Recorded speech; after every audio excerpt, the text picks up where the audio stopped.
मंच पर उपस्थित समस्त सन्यासी वृंद, बहुत ही सम्माननीय आर्य जगत के वैदिक सिद्धांतों के प्रति समर्पित रहने वाले महोपदेशक श्रद्धेय आचार्य जी श्री पंडित नरदेव जी, मेरे से पूर्व जिनको बहुत सुंदर अपनी वैदिक पद्धति के सिद्धांतों को लेकर के आप सुन रहे थे, जो बहुत ही सम्मान करते हैं हमारा और हम भी सम्मान करते हैं, ऐसे मेरे ज्येष्ठ भ्राता के समान श्रद्धेय आचार्य श्री योगेश जी, उपस्थित वंदनीय मातृशक्ति समस्त आर्यभद्र पुरुषों, आप सभी जानते हैं और मैं नहीं अपितु अतीत में जब आप जाकर के हमारे जो आर्य उपदेशक रहे उन सब में जो सबसे अग्रणी सबसे सम्मान के योग्य यहाँ पर जो कहे गए युग प्रवर्तक स्मरणीय महर्षि स्वामी दयानंद महाराज जी, उनका संपूर्ण जीवन जब आप देखते हैं तो यूं तो ऋषिवर देव दयानंद महाराज ने समाज की समस्त बुराइयों पर कुठाराघात किया है, परंतु नारियों के लिए विशेष सम्मान और विशेष संघर्ष और पुरुषार्थ करते हुए ऋषि दयानंद दिखाई देते हैं। अच्छा, आप अभी सुन रहे थे और हम भी देखते हैं कि नारियां जरा सी बात हो जाए तो एकदम से सड़कों पर निकल जाती है, मुझे सम्मान चाहिए, मुझे सम्मान चाहिए। मेरे सम्मान को ठेस लग गई है। क्यों बहनों, चिल्लाती या नहीं चिल्लाती है? और आजकल की जो नारी है वो अधिकारों की बात अधिक करती है और कर्तव्यों की बात कर्तव्य जानती नहीं है, मेरे कर्तव्य क्या है। अच्छा, आपने एक नाम सुना होगा, मर्यादा पुरुषोत्तम श्री रामचंद्र महाराज जी का नाम। क्यों बहनों, आपने सुना या नहीं सुना? पहले आप बताओ। श्री राम जी का नाम सुना है? कितना सम्मान करते थे श्री राम जी महिलाओं का, नारियों का। पर वहां पर भी हमें एक ऐसी नारी मिली कि श्री राम और लक्ष्मण को बोलो, वहां आप वाल्मीकि रामायण को पढ़ेंगे, उस नारी के नाक और कान काटने पड़े। क्यों? प्रश्न उठेगा या नहीं उठेगा? जब नारी का सम्मान करना चाहिए तो एक नारी रामायण काल में भी ऐसी रही जिसके नाक और कान कट गए। क्यों? क्या केवल सम्मान की परिधि इतनी ही मात्र है कि वो केवल नारी है इसलिए सम्माननीय होनी चाहिए? याद रखना, हमारे पास एक कुछ शब्द है, कुछ कर्तव्य जिनको मर्यादा कहते हैं। जब तक वो मर्यादाएं हमारे पास है और वो मर्यादाएं हमें वेद के सिद्धांत पर मिलती है, जब तक नर हो या नारी दोनों को सम्मान मिलता है। और जिस दिन वो मर्यादाओं के सूत्र टूट जाते हैं तो याद रखना, फिर नर हो या नारी किसी को भी सम्मान प्राप्त नहीं हो। देखो, नारी मर्यादा के सूत्र में बंधे तो भगवती माता सीता बन जाती है, और नारी मर्यादा के सूत्र को तोड़ दे तो बोलो शुभ नखा बन करके नाक और कान कटवा लेती है। पुरुष मर्यादाओं में बंध करके जीवन को जिए तो मर्यादा पुरुषोत्तम श्री राम कहलाता है, और पुरुष यदि मर्यादाओं को लांग दे तो बोलो आज तक भी पुतले जला जला करके प्रति वर्ष रावण को याद किया जाता है।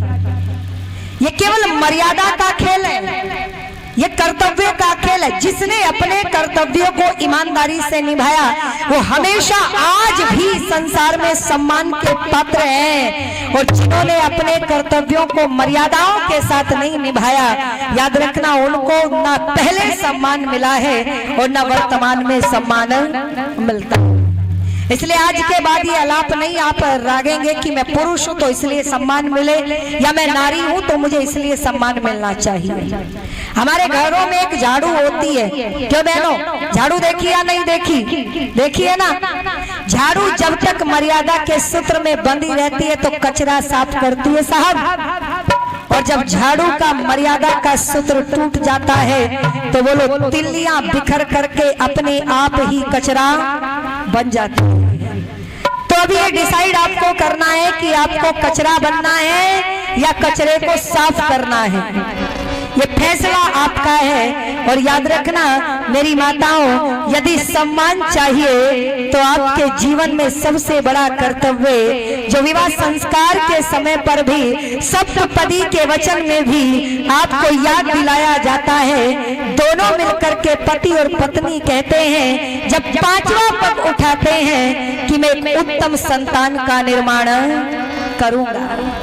यदि आपने संतान का उत्तम संतान का निर्माण नहीं किया, आपकी संतान राष्ट्र के प्रति गद्दारी है करती है, आपकी संतान शराब पी करके समाज को दूषित करती है, आपकी समाज पाखंड और अंधविश्वास में लिप्त होकर के समाज को दूषित करती है, तो याद रखना आप कदापि सम्मान के योग्य नहीं कहलाए जा सकते।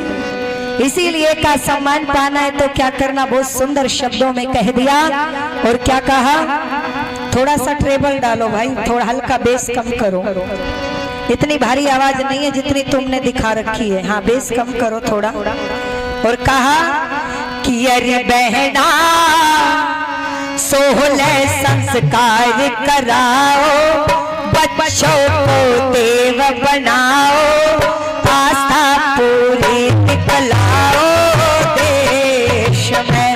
बहना 16 संस्कार, थोड़ी सी मिट डालो, ये बहना 16 संस्कार कराओ, बच्चों को देव बनाओ, आस्था पूरी दिखलाओ। बहना बालक ब्रह्मचारी होंगे, सज्जन घरबारी होंगे, सारे व्रतधारी होंगे देश में। बहना बालक ब्रह्मचारी होंगे, सज्जन घरबारी होंगे, सारे व्रतधारी होंगे देश में।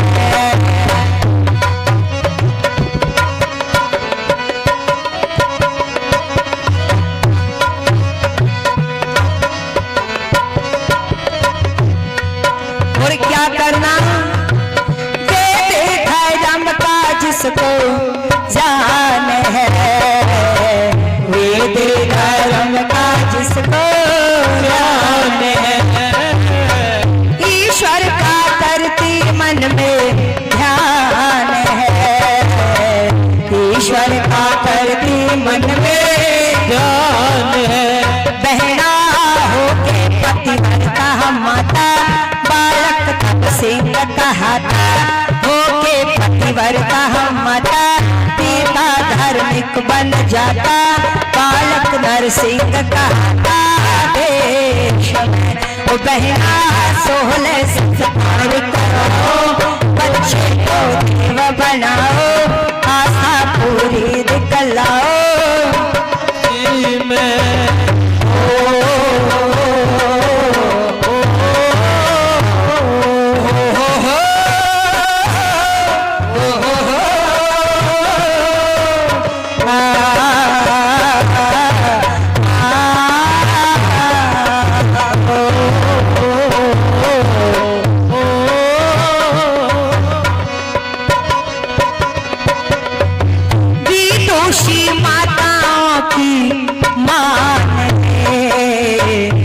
दोषी माताओं की मान ले, बहादुर संतान जनों की ठान ले, बहादुर संतान जनों की ठान ले। बहना बन करके जीजा भाई, शिवा की मात कहाई, सिंगड़ की लाज बचाई देश में। बहना बन करके जहाँ भाई, शिवा की मात कहाई, सिंगड़ की लाज बचाई देश में। बालक तब सिंह कहता, होके पतिव्रता माता, पिता धार्मिक बन जाता देश में।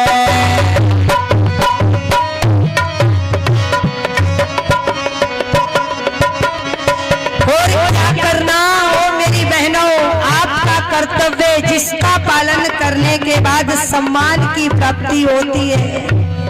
निवेदन करने लगी हो, लिखा है बड़ा सुंदर, और क्या कह दिया,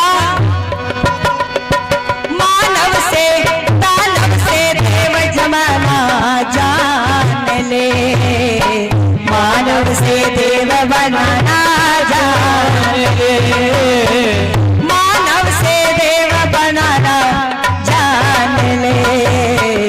मानव से देव बनना जान ले, पैदा करते ही उत्तम जान ले, पैदा करते ही उत्तम जान ले।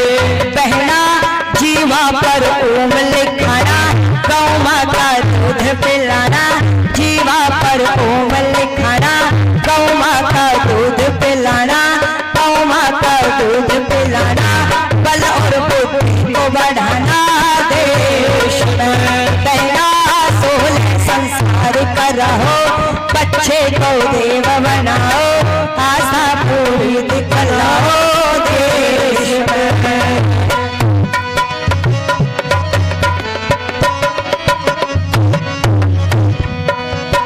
गोदी में उत्तम लोरी दे रही, गोदी में उत्तम लोरी दे रहे, घर में संध्या हवन को करती रहे, घर में संध्या हवन को करती रहे। बहना सुंदर सा नाम धरना, बल और बुद्धि को बढ़ाना, ईश्वर का भक्त बनाना देश में। बहना सुंदर सा नाम धरना, बल और बुद्धि को बढ़ाना, ईश्वर का भक्त बनाना देश में। बहना बन करके जा बाई, शिवा की मात कहाई, सिंगड़ की लाज बचाई देश में। सोहल संसार कराओ, बच्चे को देव बनाओ, आशा पूरी दिखलाओ देश में। बहना खुलता धर्म बन जाता, होके पतिव्रता माता, बादर सिंह कहाता देश में। बहना सोहल संसार कराओ, बच्चे को देव बनाओ, आशा पूरी दिखलाओ देश में। बोले ऋषिवर देव दयानंद महाराज की जय हो। कहते 16 संस्कार कराओ। याद रखना, बहुत सारी घटनाएं माताओं के निर्माण की यहाँ पर आती है। निवेदन कर दूं आपके बीच में, असेंबली में भगत सिंह ने जब बमबारी की, देखना माता का निर्माण, जब भगत सिंह ने असेंबली में बमबारी की, थोड़ी सी इको डालो भैया, रिपीट डालो, प्लेन माइक चला रखा है तुमने, थोड़ी रिपीट डालो। तो अंग्रेजों ने उनको बंदी बनाया, और यूं तो यहाँ बहुत सारे वकील थे साहब, पर किसी ने उस समय भगत सिंह का मुकदमा लड़ने के लिए कोई सामने निकल करके नहीं।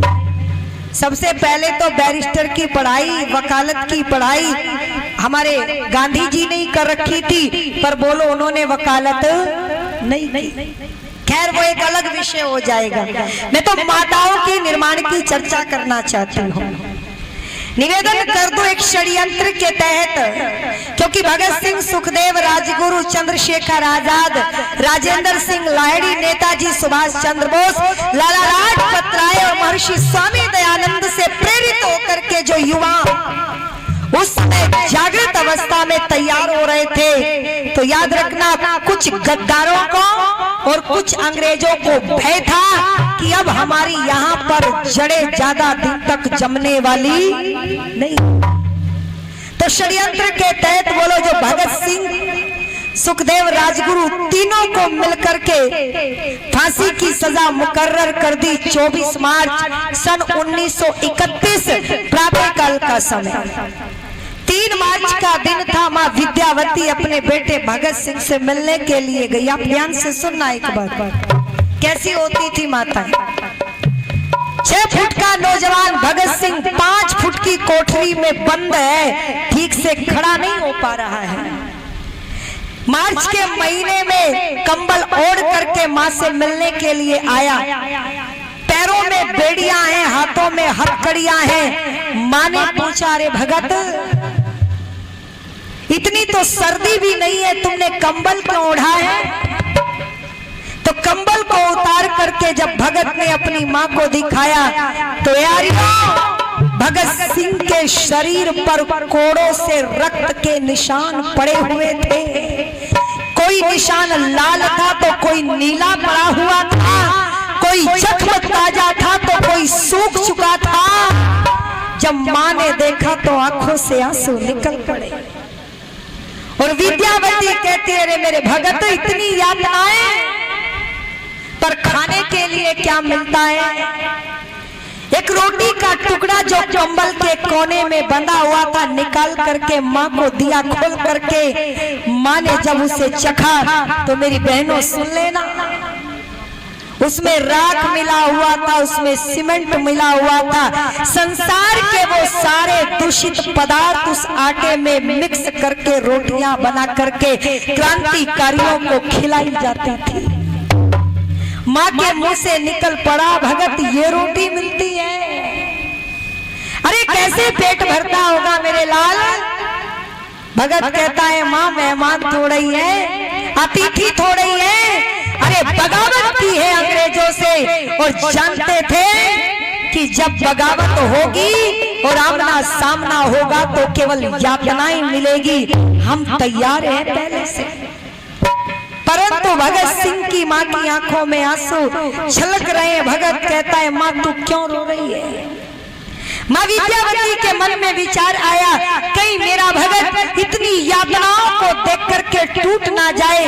और विद्यावती, ये तेरी आंखों के आंसू भगत को कमजोर कर रहे हैं। कहती है, भगत मैं इसलिए नहीं रो रही हूँ कि तू जेल में बंद है, पर मेरे बेटे, मेरे लाल, याद रखना, तू कभी अपने साहस और अपनी हिम्मत को टूटने मत देना।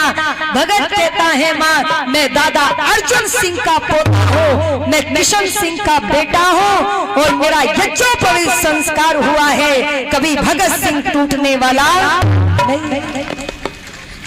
परंतु माँ यही नहीं रुकी, सुन लेना, आज यदि वर्तमान जो परिस्थितियां देश की दिखाई दे रही है, आज मेरे देश में बेटों को काम करना पड़े तो आपने प्रातः काल भी सुना था, हम क्या बना रहे अपने बच्चों को? कमजोर, कायर। कई माताएं तो अपने बच्चों को टूट ब्रश पर पेस्ट भी लगा करके देती, कहती मुंह खोल, और अपने हाथों से उसके दांत खींचती है।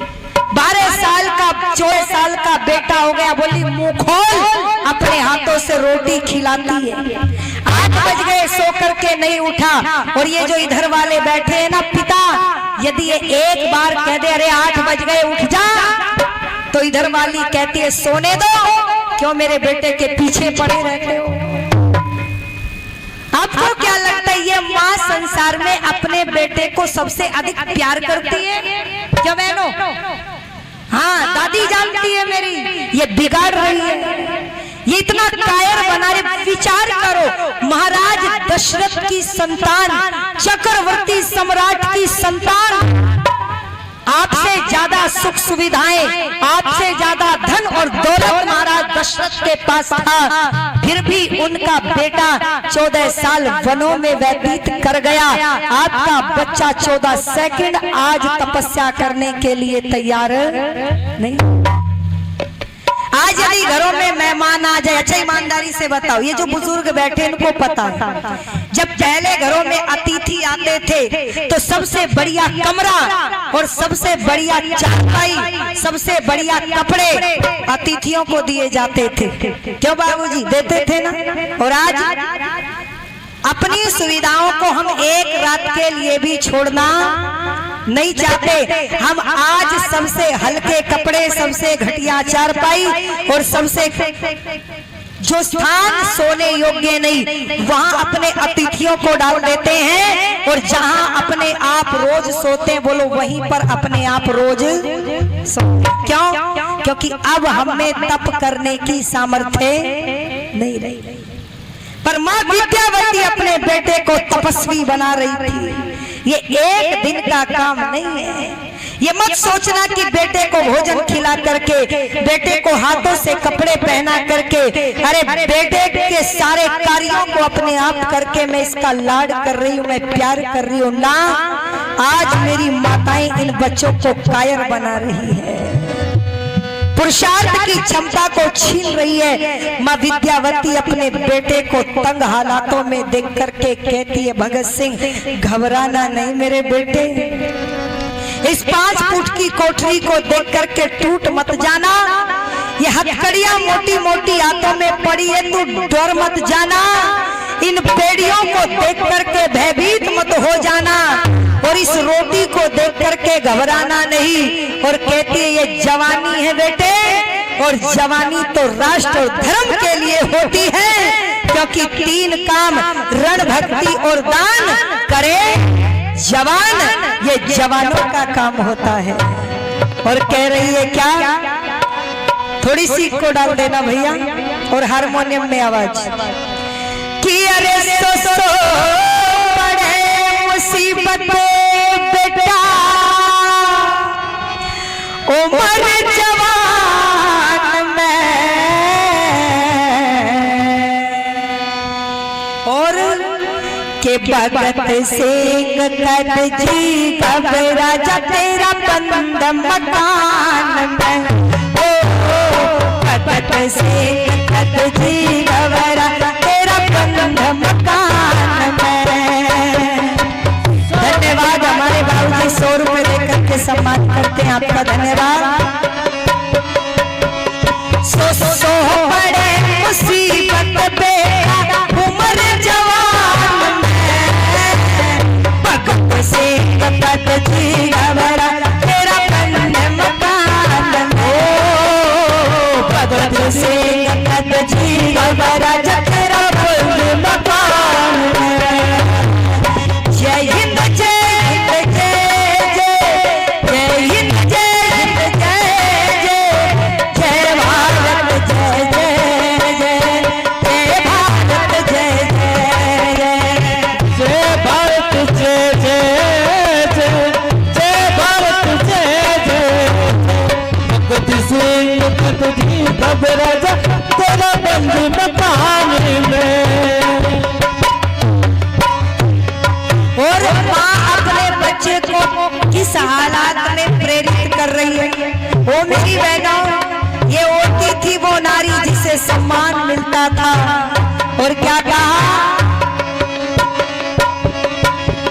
हिंदवा हंसी ढंग नया करेंगे, वासी ढंग नया करेंगे, बड़ाई सुनते करेंगे, आई सुनते करेंगे, हिंदवा हंसी ढंग नया करेंगे, बड़ाई सुनते करेंगे, शेर की मामत करेंगे, शेर की मामत करेंगे, इस हिंदुस्तान में भगत सिंह कर जी घबरा तेरा बंद मकान में, भगत सिंह कर जी घबरा जा तेरा बंद मकान में। हमारी माता जी 500 रुपए देकर के सम्मानित कर रही है। बहुत बहुत माता जी का धन्यवाद।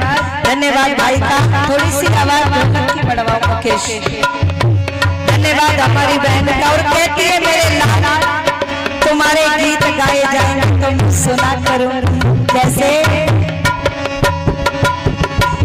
मैं तेरे गीत सुनूंगी, मैं तेरे गीत सुनूंगी, हिंद में तेरे गीत सुनूंगी, मैं तेरे गीत सुनूंगी, तेरी माँ पे जरूर बनूंगी, तेरी माँ में जरूर करूंगी, अगले जन्म में फिर जड़ूंगी, अगले जन्म में फिर जड़ूंगी, ऐसी संतान है भगत सिंह कर जी घबरा तेरा बंद मकान में, हो भगत सिंह कर जी घबरा तेरा बंद मकान में, हो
खबर तेरा बंद मकान में। और कहती है मेरे लाल मरना सबको है, पर मरना भी दो तरह का है, जिसके 3 दिन बाद लोग भूल जाते हैं। और एक जब तक सूरज चांद रहेगा बोलो भगत सिंह का नाम रहेगा। और मरना तो है क्यों ना ऐसे मरे कि लोग भुला ना सके। और कहती है क्या कहा चिर मांगे राम गुरु का शरणा, मांगे राम गुरु का शरणा, मरना अमर सह करना, नाम अमल से करना। मांगे राम गुरु का शरणा, मरना अमर सह करना। एक दिन हो सर सब मरना, एक दिन हो सब मरना सदना भगवान भगत सिंह भगत जी तेरा बंद मकान हो। भगत सिंह भगत जी तेरा बंद मकान में। जय हिंद जय हिंद जय जय, जय हिंद जय हिंद जय जय, जय भारत जय जय जय, जय भारत जय जय जय, जय हिंद जय हिंद जय जय, जय हिंद जय हिंद जय जय, जय भारत जय जय जय, जय भारत जय जय जय। अरे भगत सिंह भगत जी तेरा बंद मकान हो। भगत सिंह भगत जी तेरा बंद मकान हो। भगत सिंह भगत जी तेरा बंद मकान, भगत सिंह भगत जी राजा हो तेरा बंद मकान में। बोले भारत माता की। ऐसी माताएं अपने बच्चों का निर्माण कर रही थी, और किस समय तक कर रही थी बोलो जब तक ये बच्चे हमारे भाई 200 रुपए देकर के सम्मानित करते हैं, बहुत बहुत धन्यवाद। जब तक इन्होंने फांसी के फंदों को चूम करके राष्ट्र की बलि वेदी के लिए आहुति प्रदान नहीं। आज आवश्यकता है फिर से हमें इसी प्रकार के निर्माण की। भगत सिंह ने माँ की आंखों के आंसुओं को देखा, माँ के ममत्व को देखा, माँ की शिक्षाओं को देखा, निर्माण करने की उस परंपरा को देखा। तो भगत सिंह कहता है माँ धन्यवाद, हमारे बाबूजी सम्मानित कर रहे हैं कि माँ तू चिंता मत कर, तेरा जो बेटा है ना वो राष्ट्र रूपी यज्ञ में अपने प्राण रूपी आहुति डालने के लिए तैयार खड़ा हुआ है। अच्छा आपको क्या लगता है कि केवल भगत सिंह का निर्माण एक दिन में हुआ होगा? 3 पीढ़ियां लगी थी तब जाकर के भगत सिंह बना था। दादा अर्जुन सिंह का यज्ञोपवीत संस्कार ऋषिवर देव दयानंद महाराज ने कराया। गुरुद्वारे से आर्य समाज तक का सफर कोई आसान नहीं रहा होगा। नित्य प्रति यज्ञ करने वाले दादा अर्जुन सिंह यज्ञ के प्रति इतनी श्रद्धा कि जब क्रांतिकारियों को जगाने के लिए प्रवचन करने के लिए चलते थे तो कहीं यज्ञ छूट ना जाए, हवन कुंड को सर पर रख करके और घी सामग्री समिधाओं को थैले में डाल करके चलते थे, तब भगत सिंह बना।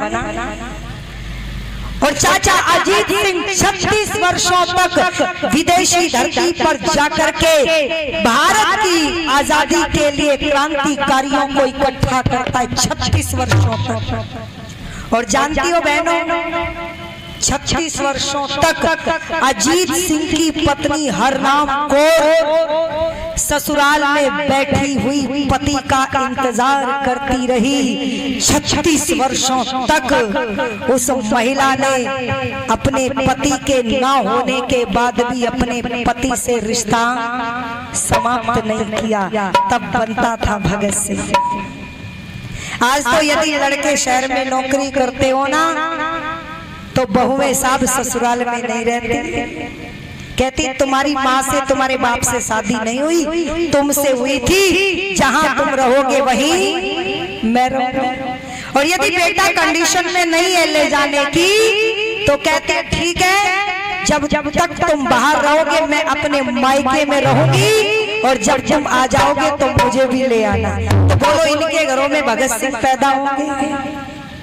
अरे बोलो, 36 वर्षों का बलिदान देखना साहब। अजीत सिंह 36 सालों के बाद जब लौट करके आए, जवान गया था, बूढ़ा आया है, पत्नी ने पहचाना नहीं।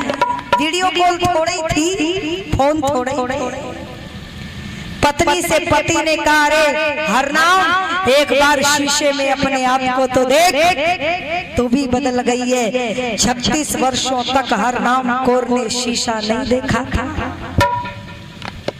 जब जाकर के देखा चेहरा बूढ़ा हो गया, झुर्रियां आ गई, बाल सफेद हो गए, ओहो मैं भी बूढ़ी हो गई। निवेदन कर लूं, पति पत्नी ने एक दूसरे को बातें याद दिलाई। इतिहास में राजा दशरथ के बाद पहला उदाहरण मिलता है। एक दिन अजीत सिंह जाकर के हरनाम कौर के पैरों में गिर गए। एक तो राजा दशरथ ने कहा था कि कहीं मैं तुम्हारे पैर में पकड़ता हूँ, राम को वनों में मत भेजो। एक हरनाम कौर को अजीत सिंह कहता है, हरनाम मुझे माफ कर दो, मैं तुम्हारा गुनहगार हूँ। किस गुनाह की बात करते हो आप? पत्नी कहती है, अरे मैं पति हूँ, तुम्हें ब्याह करके लाया, परंतु तुम्हारे प्रति मैंने अपना एक भी कर्तव्य नहीं निभाया। पता है पत्नी क्या कहती है?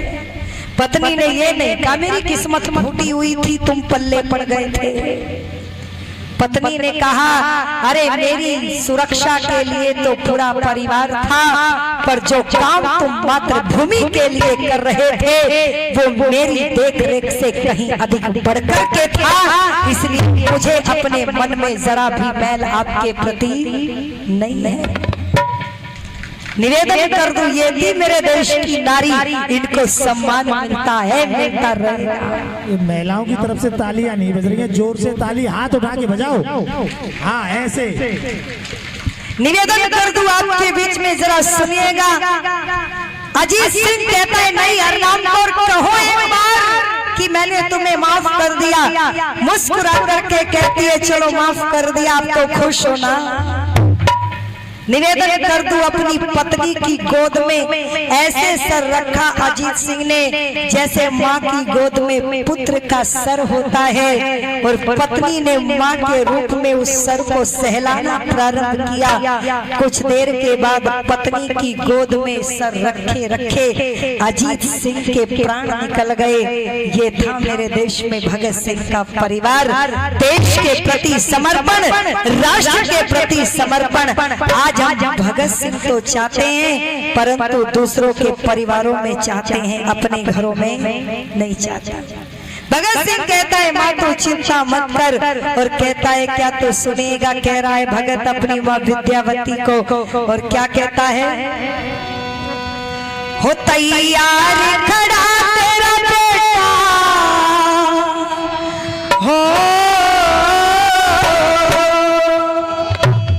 हो तैयार खड़ा तेरा बेटा माँ बलिदान के लिए।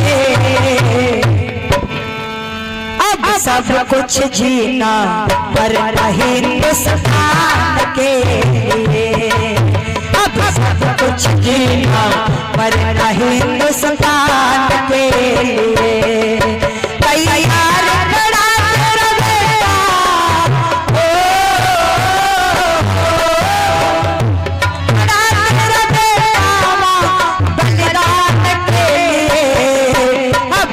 कुछ जीना मर हिंदुस्तान के लिए, अब सब कुछ जीना मर हिंदुस्तान के लिए। दोनों हाथों को कुछ जीना के साथ हिंदुस्तान के लिए।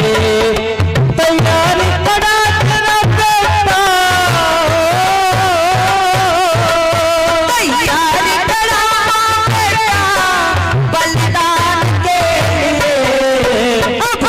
कुछ जीना मरना हिंदुस्तान के लिए, सब कुछ मरना हिंदुस्तान के लिए।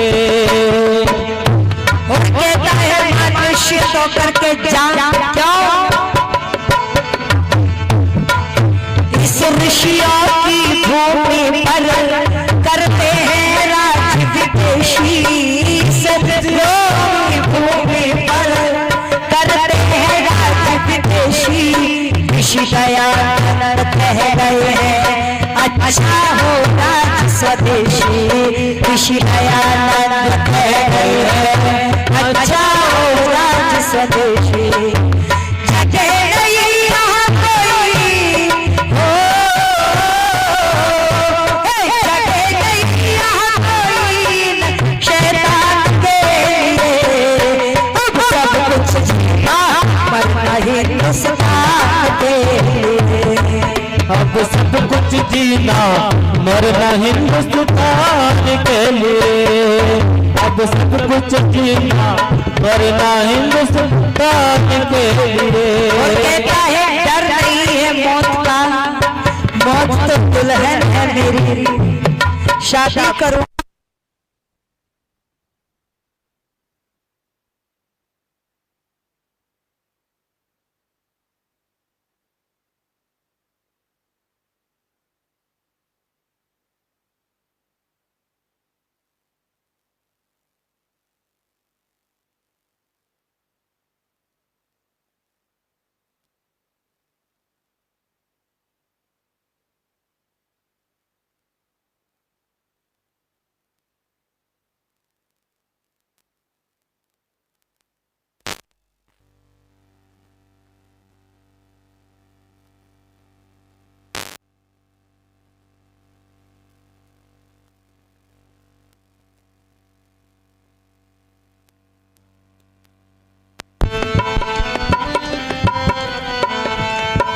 ओम ओम एक बार मिल करके बोलेंगे। बोलिए ऋषि वरदेव दयानंद महाराज की जय। कहता है ये बेशक फांसी पे तो ना पीछे कदम हटाओ। ये बेशक फांसी पे तो ना पीछे कदम हटाओ। हंसते हंसते माता जी मैं मौत को गले लगाऊं। हंसते हंसते माता जी मैं मौत को गले लगाऊं। अरे वंदे मातरम गाओ, वंदे मातरम गाओ देश महान के लिए। अब सब कुछ जीना मरना हिंदुस्तान के लिए।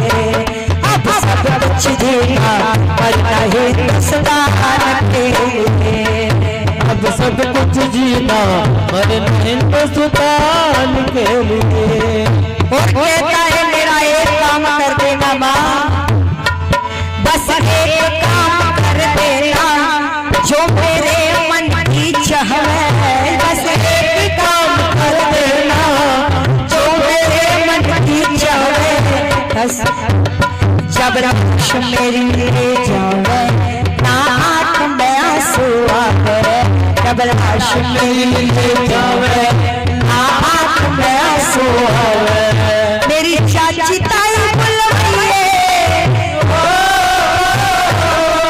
मेरी चाची ताई बुलवाइए मंगल गान के लिए।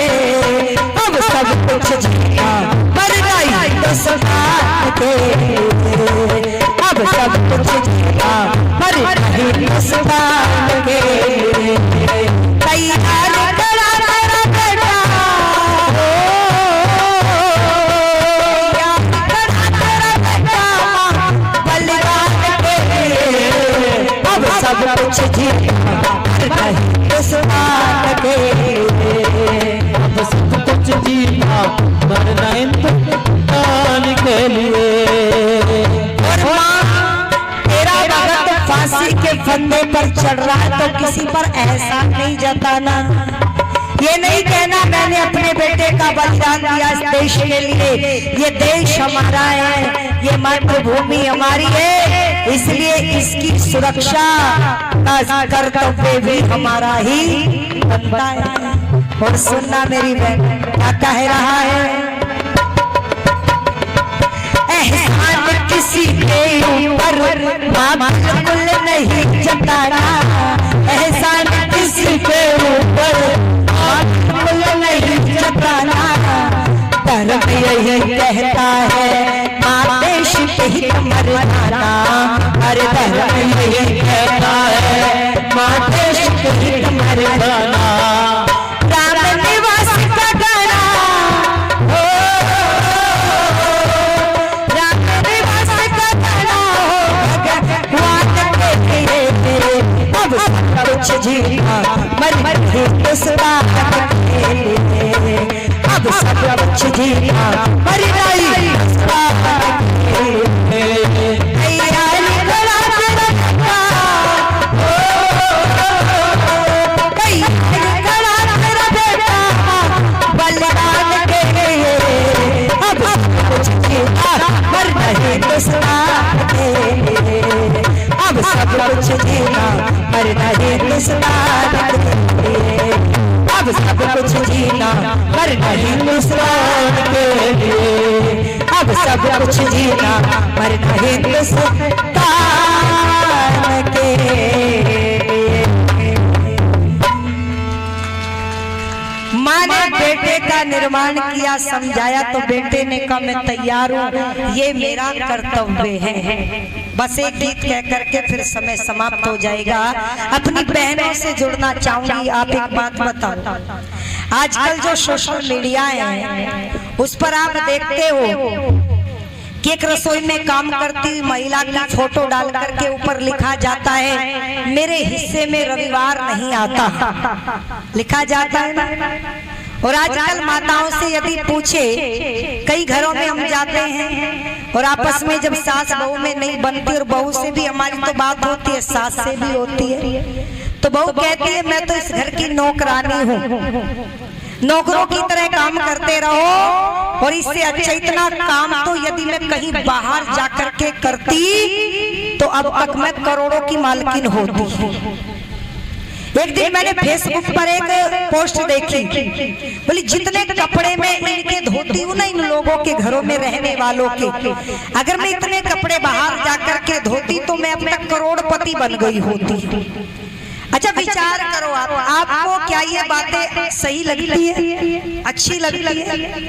नारी एक तरफ तो सम्मान की बात करती है और दूसरी तरफ अपने आप को चिल्ला चिल्ला करके नौकरानी की जगह पर खड़ी करती है। कहती है तो नौकरानी हूँ, मुझे एक एक काम का हिसाब दिया जाए, मुझे कपड़े धोने के पैसे मिलने चाहिए, मुझे भोजन बनाने के पैसे मिलने चाहिए। अच्छा इस प्रकार की भावना से ओत-प्रोत नारियों को सम्मान कैसे मिलेगा? पहली बात। दूसरी बात, जो घर में पुरुष हैं, जो घर में लोग हैं, एक सास है, एक ससुर है, एक पति है, एक दो बच्चे हैं, अच्छा ये आपके क्या लगते हैं? ये अपने हैं या पराए हैं? बोलो, अपने हैं या पराए हैं? यदि अपने पति के लिए, अपने बच्चों के लिए, अपने माता पिता के लिए आपने भोजन बनाया, आपने सफाई की, उनके कपड़े धो दिए, उनकी देख रेख की, माता पिता की सेवा की, तो उन पर एहसान किया या अपने कर्तव्यों का पालन किया? बोलो, माता पिता की सेवा करना वेद का सिद्धांत कहता है ये कर्तव्य है हमारा। बच्चों का निर्माण करना वेद कहता है ये कर्तव्य है हमारा। पति पत्नी एक दूसरे का सम्मान करे, एक दूसरे के प्रति समर्पित रहे और जो जिसका काम है वो अपने अपने कार्यों को कर्तव्य समझ करके करे। इसलिए आज के बाद आप ये नहीं कहना कि मैं नौकरानी हूँ, आप उस घर की महारानी हैं। आप उस सारे घर की जमीन जायदाद आपकी, सारे घर का करोड़ों का बैलेंस आपका, बच्चे आपके, पति से बिना पूछे दो मेहमान ला करके बिठा नहीं सकता, इतनी हिम्मत नहीं उसकी, फिर भी आप कहती मैं नौकरानी हूँ। सास बिना पूछे काम नहीं करती, ससुर बिना पूछे काम नहीं करता, तो नौकरानी कहाँ से हो गई? महारानी है या नहीं है महारानी? तो फिर महारानी बन के रहा करो, अपने आप को नौकरानी क्यों कहती हो? यदि ऐसी भावनाओं से हम ओत-प्रोत रहेंगे तो याद रखना हम उस परिवार को कभी भी अपना नहीं समझ सकेंगे। और जब तक वो परिवार हमारा अपना नहीं होगा, बोलो तब तक यहाँ तलाक होते रहेंगे, तब तक यहाँ भगत सिंह जैसे बच्चे पैदा नहीं होंगे। इसीलिए तलाक होते हैं, क्योंकि उस घर को अपना नहीं समझते, उस माँ को अपना नहीं समझा जाता, उस पिता को अपना नहीं समझा जाता। आर्य समाज का मंच यही कहता है, राष्ट्र का निर्माण करना है, धर्म की रक्षा करनी है, तो गृहस्थ में जाकर के कर्तव्यों का पालन करें। और कर्तव्यों की बात यहाँ पर होती थी। जिस माँ विद्यावती पिता किशन सिंह ने भगत सिंह का निर्माण किया, जो हंस हंस करके कहता था शादी होगी तो मौत से होगी, दुल्हनिया आएगी तो मौत आएगी, वरमाला होगी तो फांसी का फंदा डलेगा, कंगना होगा तो ये हथकड़ियां होगी, और हल्दी लगेगी तो अंग्रेजी सरकार के कोड़ों से निकला हुआ रक्त होगा। बोलो वो भगत इतनी सरलता से बनता नहीं। और जानते हो 24 मार्च को फांसी की सजा सुनाई थी, परंतु 23 मार्च को शाम के समय भगत सिंह के पास बुलावा भेजा गया, चलो भगत तुम्हें फांसी दी जाएगी। एक बार भाई भगत ने पूछा, अभी तो बीच में एक रात बाकी पड़ी है, फांसी कैसे हो सकती है? ये देश सनातन धर्म को मानने वाले, वरना हमने तो कब्रों में दफन होने वालों को मौत के डर से रात के 2:30 बजे सुप्रीम कोर्ट खुलवाते देखा है साहब, कि सुई की नोक में से भी बच जाए। बोलो याकूब मेमन खुलवा रहा था या नहीं खुलवा रहा था? कसाब को जब फांसी की सजा हुई ना, तो मौन धारण कर लिया था कसाब ने।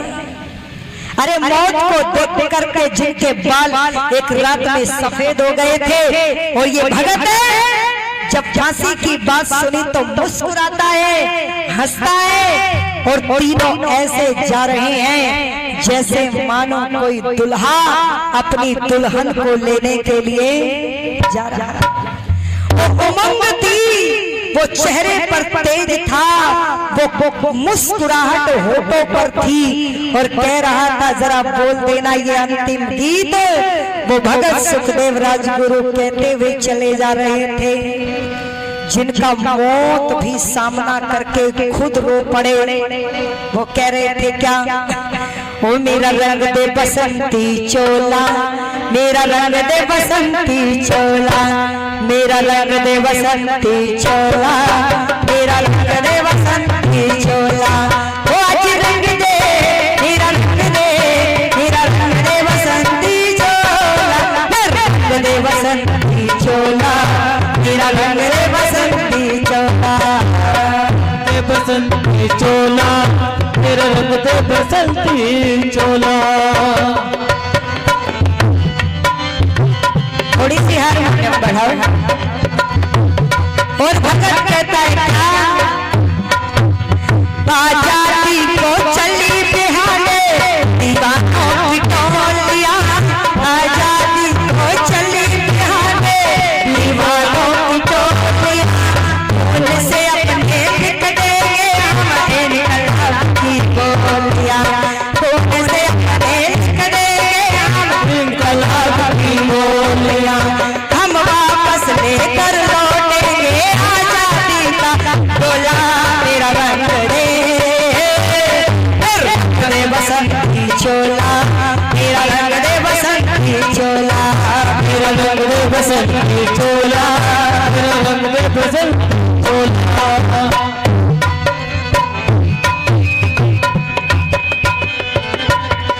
सुखदेव कहता है क्या?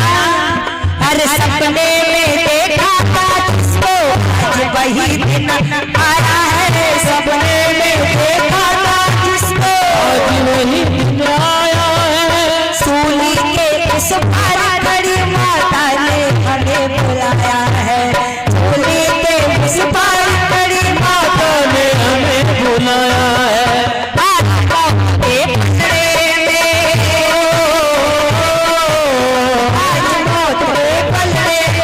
जीवन को हमने तोला,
रंग दे बसंती चोला, मेरा रंग दे बसंती चोला, रंग दे बसंती चोला, मेरा रंग दे बसंती चोला, मेरा रंग दे, मेरा रंग दे बसंती चोला, रंग दे बसंती चोला, मेरा रंग दे बसंती चोला, मेरा रंग दे बसंती चोला, मेरा रंग दे, मेरा रंग दे, मेरा रंग दे बसंती चोला, बसंती चोला, बसंती चोला, मेरा रंग दे बसंती चोला, मेरे रंग दे बसंती चोला। हर कदम अपना करेंगे, हर कदम अपना करेंगे,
बसंती चोला, मेरा